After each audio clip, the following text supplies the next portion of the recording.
So under the non-denominational organization of Alexis Peppers, who me and my son brought here when it was called Episcopal Church, when she was working with the woman at the Salvation Army where I thought my dad could be.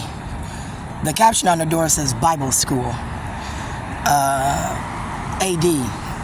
There's BC, before Christ, and then AD, after something, right? So the caption on the door made me look up the church in and of itself. The church when Alexis was here was Episcopal. Now it's First Covenant. So as I thought that the advocates and their supervisors, this complex, I thought they owned. I thought it was attached to the church, attached to this, and attached to this. Really, these people could do online church and they don't ever have to go there, which would give them a black congregation. They wouldn't be separated as a organization that would be considered racist. Now, again, under the ideology, we can pick a church.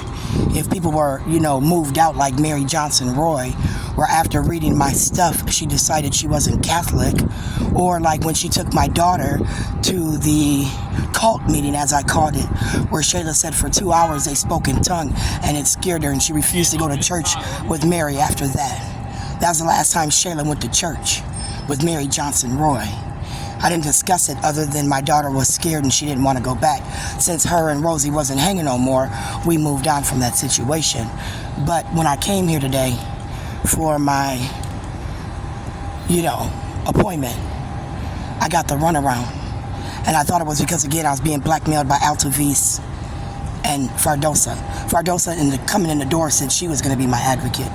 And then, next thing I know, Altavis was.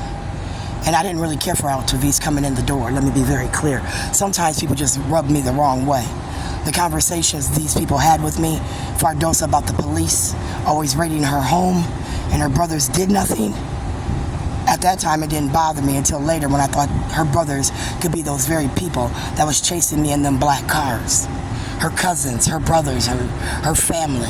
And as retaliation, they got me at the shelter through, again, the resources of that Somalian cop in the 19th Central Precinct who guided me here through abuse of my son, where Travis Glamke, Stephen Kojos, and Scott Zierton might be playing games.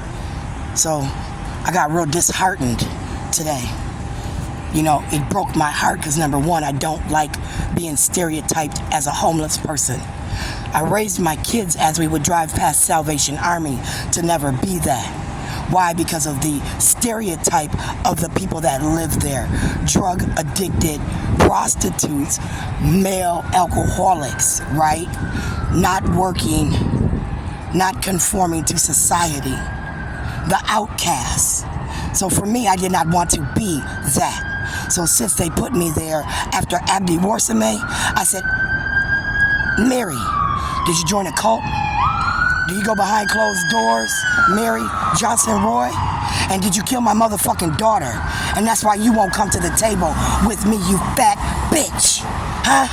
Did you try and recondition my daughter as she screamed for her mother? Now, I called my aunt and I literally had that conversation. Then they said the